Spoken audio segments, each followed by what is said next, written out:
एक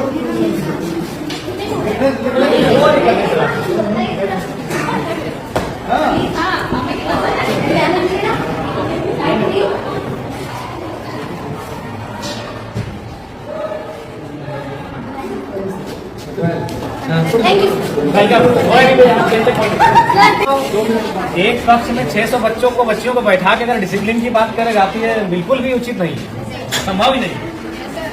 हार्डली इस कमरे के अकॉर्डिंग 190 से 120 बच्चे बैठ सकते हैं।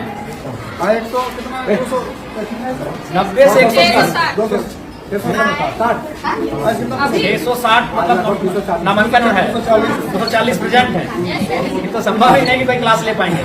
ठीक है, आप निश्चित रहिए, हम लोग इस विषय में बहुत जल्द आगे बढ़ते हैं और आपकी जो असुविधा है उसके लिए खेद है, लेकिन हम लोग उस दिशा में आगे बढ़ेंगे, काम कर रहे हैं।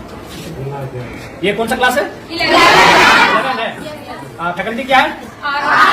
अच्छा, पढ़ाई लिखाई से कर है ना? देखिए, मन लगा के पढ़िएगा ना, क्योंकि हम लोग जो है मिडिल क्लास फैमिली से आते हैं। भले आपके प्रिंसिपल आपके साथ खड़े हैं, आपके एमएलए भी आपके साथ खड़े हैं, लेकिन हम लोग मिडिल क्लास फैमिली से आते हैं और हमारी पूंजी शिक्षा ही है। हमारे मम्मी पापा के पास उतने पैसे नहीं है कि अगर हम शिक्षा में अच्छा नहीं करेंगे तो हम कोई बढ़िया व्यापार को आगे बढ़ा सकते हैं, हम बड़े शहरों में जाके अपने आप को स्थापित कर सकते हैं। हमारी पूंजी ही हमारा एजुकेशन है। हम जितना बेहतर से यहाँ से निखर के जाएंगे उतना हम अपने आप को स्टेब्लिश करेंगे। इसलिए आप लोग किसी भी प्रकार का कोई कॉम्प्रोमाइज नहीं कीजिएगा। हम जानते हैं कि हो सके आपको समस्या आएंगी, क्योंकि बहन लोग को थोड़ी आ सकती है, क्योंकि आज भी लोगों की मानसिकताएं वैसी हैं, लेकिन आप निश्चिंत रहिए, अब जमाना बदला है, जमाने के लोगों की सोच बदली है और हमें लगता है कि बेटा और बेटी को समान दृष्टिकोण से लोग देख रहे हैं। तो आपको भी कुछ अगर सुविधाएं आएंगे तो उससे आपको पार जाना है। और कभी शिकायत और समस्या को लेकर अपनी पढ़ाई से कॉम्प्रोमाइज मत कीजिएगा, इस चीज से कॉम्प्रोमाइज मत कीजिएगा। देखिए, हम दूसरा का उदाहरण नहीं देंगे, आपके बीच आपके एमएलए खड़े हैं और हम आपको बताना चाहेंगे, हम अभी भी स्टूडेंट हैं। अभी हम धनबाद विनोद बिहारी महतो विश्वविद्यालय से डॉक्टर ऑफ फिलोसफी के स्कॉलर हैं और ऐसा नहीं कि कंटिन्यू 2018 में हमारा एडमिशन है, बीच में 2 साल बाधित हुआ है, क्योंकि इसमें होता है कि साल में 1.5 साल में आपको प्रेजेंट करना पड़ता है अपना थीसिस। तो हम अभी भी कंटिन्यू हैं, क्योंकि हमने कभी एजुकेशन से कॉम्प्रोमाइज नहीं किया है। कभी आज हम आपके एज एमएलए के रूप में आपके बीच खड़े हैं और हमें तो लगता है कि आप कम से कम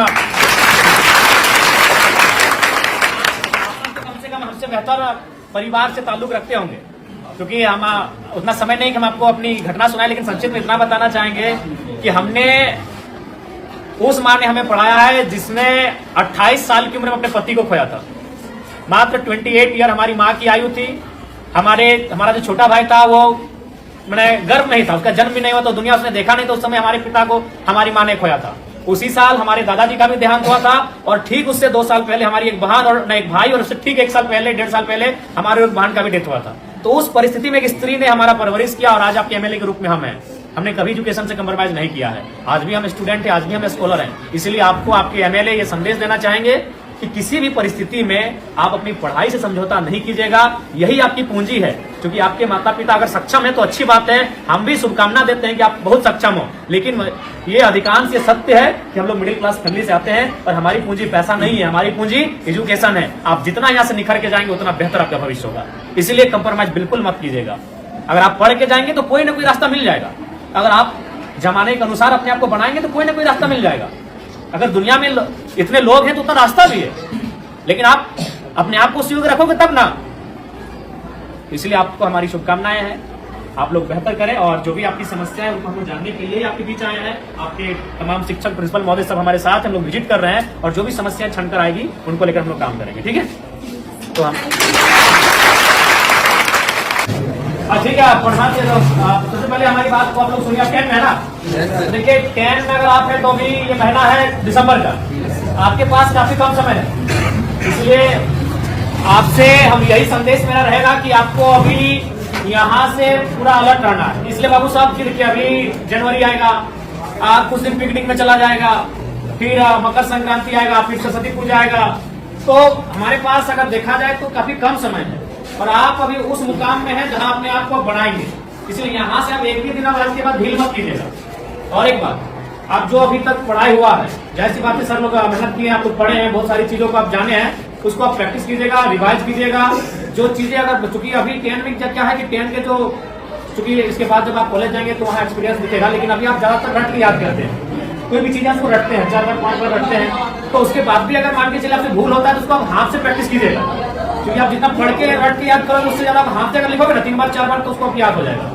जो चीजें आपको लगता है कि नहीं इसको हम मेमोरी नहीं कर पा रहे हैं, याद नहीं कर पा रहे हैं, तो उसको आप कम से कम हाथ से प्रैक्टिस कीजिएगा, कई बार रफ लीजिएगा, उस रफ में 4 बार 5 बार लिखिएगा उस प्रश्न का उत्तर, तो आपको याद होने लगेगा। और एक बात सबसे महत्वपूर्ण याद रखिएगा, क्योंकि आप अभी अपने जीवन का सबसे महत्वपूर्ण उम्र में है, यही है ये जो एज होता है ना, ये इसको हम टीन एज कहते हैं। हमको अपने आप को बनाना भी यही है और बिगाड़ना भी यही है। अब ये डिपेंड आप पे करता है। देखिए आपके माता पिता तो इस उम्मीद से आपको भेजे कि मेरा बेटा वहां जाएगा, गुरु जी के सानिध्य में बैठेंगे, पढ़ेंगे तो पढ़ के आएंगे, लेकिन अब आप यहाँ क्या व्यवहार करते हैं ये आप पे डिपेंड करता है। तो इसीलिए आप यहाँ 4 घंटा 5 घंटा 6 घंटा समय देते हैं, तो उस 6 घंटा का रिजल्ट आना चाहिए ना। मान लीजिए सपोज दैट अगर किसी भाई को अगर पढ़ने में मन नहीं लग रहा है, तो मान के चलो वो 6 घंटा अगर सिर्फ वो ग्राउंड में दौड़ेगा तो इस राज्य के नंबर 1 धावक बनेगा कि नहीं। अगर वो पहाड़ नहीं चढ़ेगा, अगर वो गीत ही 6 घंटा प्रैक्टिस करेगा तो बेहतरीन गीतकार बनेगा कि नहीं। तो हमारी कहने का मतलब है आप यहाँ 6 घंटा समय दे रहे हैं, और जहां आप समय दे रहे हैं वहां से अगर कुछ रिजल्ट नहीं हासिल करेंगे तो फिर गलत बात है कि नहीं। तो इसलिए आप यहाँ 6 घंटा समय दे रहे हैं, अपना 5 घंटा आप समय दे रहे हैं, तो इसलिए यहाँ से आपको परिणाम हासिल करके जाना है, यहाँ से आपको रिजल्ट लेके जाना है। इस बात को आपको ध्यान में रखना है, ठीक है। बाकी आपको जहां असुविधा होगी, आपके शिक्षक आपके प्रिंसिपल तो साथ में ही, आपके विधानसभा के आपके एमएलए हम भी आपके साथ हैं, जहां हमारी आपको जरूरत पड़ेगी आप हमें बेहतर याद कीजिएगा, ठीक है। आज चूंकि समय का अभाव है, 1 घंटे हम आपको ले लेते हैं, लेकिन समय का अभाव है। जैसे बच्चा का गाने का अभिभावक एक हो गया, हम लोग भेजे हैं सर, एक वाला अनाथ बच्चा मिलता है, हाँ तो जो 7-8 बच्चा हम लोग भेजे दिखा के सामाजिक सुरक्षा, हाँ पैसा 30,000 रुपया महीना मिलता है, ठीक है। 8 या 10 आदमी भेजे, ठीक, इसको हमको संज्ञान रखिए, क्योंकि उनको मालूम है अगर हम खेती में मन नहीं लगाएंगे तो फसल नहीं होगा, फसल नहीं होगा तो परिवार का अनाज नहीं होगा।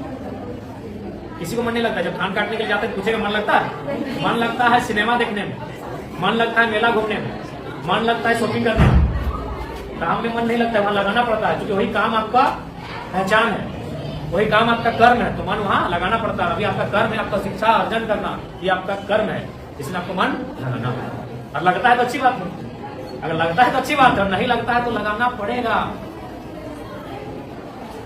और बाकी आपकी समस्याओं से हम लोग अवगत हो रहे हैं, काफी समस्याएं हैं आपके विद्यालय में, और आपकी समस्याओं का निराकरण के लिए हम लोग हमेशा प्रयासरत रहेंगे। और आप लोग बढ़िया से मन लगा के पढ़िए, हमारी शुभकामनाएं हैं।